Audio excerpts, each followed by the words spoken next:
Welcome to Powered by Ancestry. I'm your guide and host, Kwesi Kunadu. Today's episode will feature the topic of death and ancestry. Now, I know a lot of you probably thinking, what is there new or insightful to say about death and ancestry? Clearly, we're human beings. We're born, we have a life, and then we die. But I want to share something with you, or a few perspectives with you, that may shift or change the way we think about death and ancestry. What I want to set up is the idea that we experience life and death every time we fall asleep. Imagine this. For, on average, 7 to 8 hours, either at night or some point during the 24-hour day, we fall asleep and our body is still, for the most part. We are vulnerable. Anything can happen to us. And during this moment where we are so vulnerable to anything happen to us, our physical body is essentially in suspended animation. Death.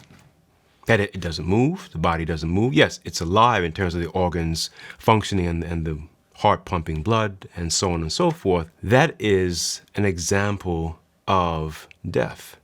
That is, our body essentially gets as close as possible to shutting down without completely shutting down.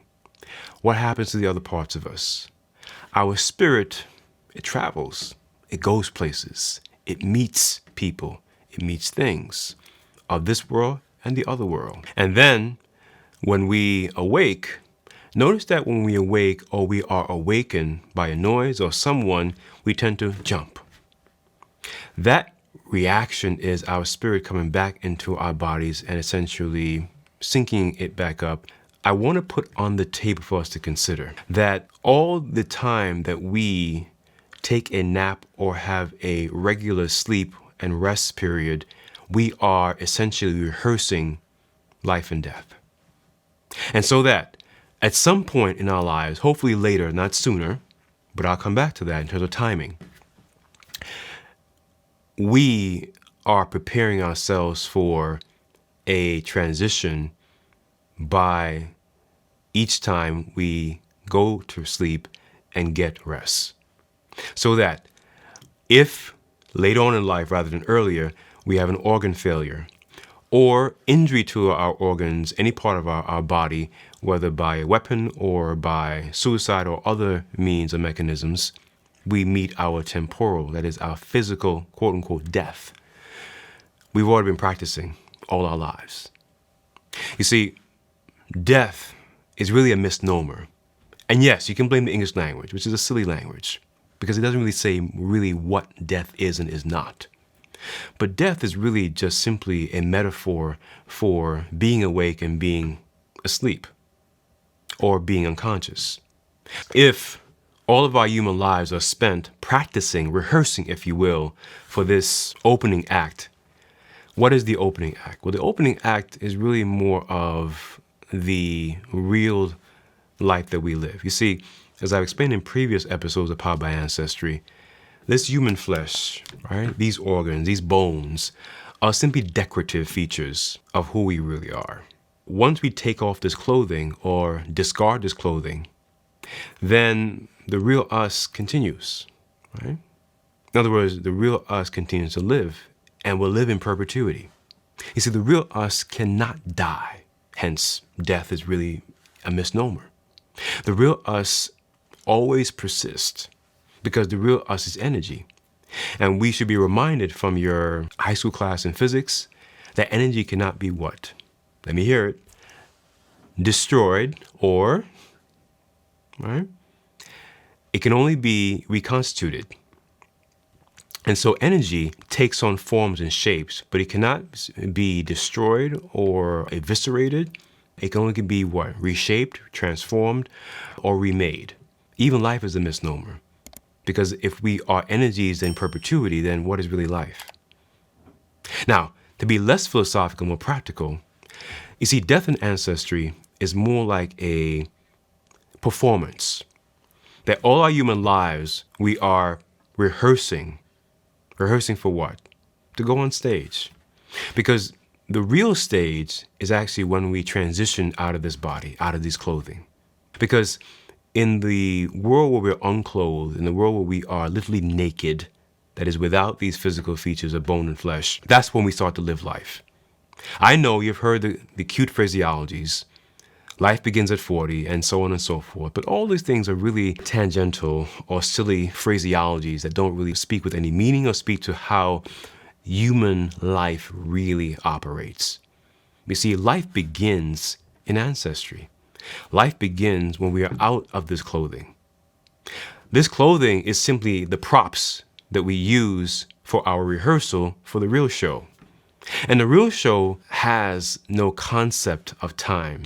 The real show, the real performance, is when we are naked and unclothed and living as pure, unadulterated energy. That's when life begins. I have a younger sister. She was born in 1980, 1981.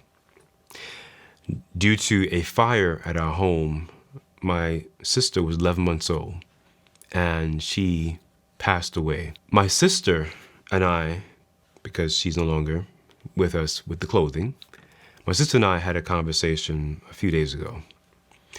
And she told me that it wasn't her purpose in this human form to stay in the clothing. That her time here was simply to visit, to look out and see through the eyes of a child, and then go back home. Home being the world of spirit. Something really clicked, which is what I'm sharing to you all, which is that in our human existence, we often think that a person dying, either they were too young or they were too old or it wasn't their time. We're thinking with the wrong sensibilities here. You see, what my 11-month-old sister, in terms of a lived experience, taught me in her spiritual form, in the form of energy, was that time doesn't really matter for those who are not made of matter. In other words, time doesn't matter for spirit because spirit is timeless. It's not bounded by the category that we hold ourselves to so very tightly. Her words to me reminded me that each of us are driven less by time in terms of our human experience and therefore death than it is by what we came here to do. She came just to see, look out through the optics of a infant, and then it was her time to go back home. And so did she really die? In my view, no. She came to this market, she had her transaction, and she went home. Some of us have what? More transactions to carry out, and then we go home. Even when someone is murdered or killed, or there's an accident that leads to a death, think about it. Is it really the disease?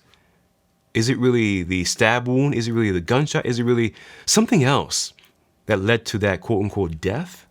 Or was it simply that it's their time in terms of their purpose here, and then it's time to go home? In other words, if we think about death from these perspectives, then we think, therefore, about what is really human life and what is really human existence. Now, because death haunts us, or many of us, right? What I've shared with you is a hopes to demystify this notion of death. Death is not finality. Death is not the end of the story. Death is not a terminal point. It's simply a metaphor for a rehearsal that we go through every day or several times a day, depending upon how many naps or sleep states we enter. That's just practice for the real show.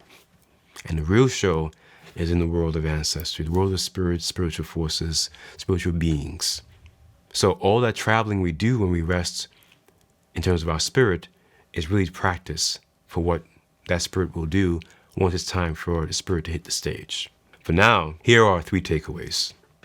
1, death is a metaphor that we practice every time we rest or sleep. Death is really a misnomer. It is not a code word for the end or finality. And third, death, for those reasons, is really a performance for which we rehearse and practice for the real show once we exit these flesh and bones, these organs, these human features that we come so accustomed to, thinking that the human existence is the show. No. For Powered by Ancestry, I've been your guide and host, Kwesi Kunadu. Please put your comments or questions or suggestions for other episodes in the comments section below. Until next time, stay well.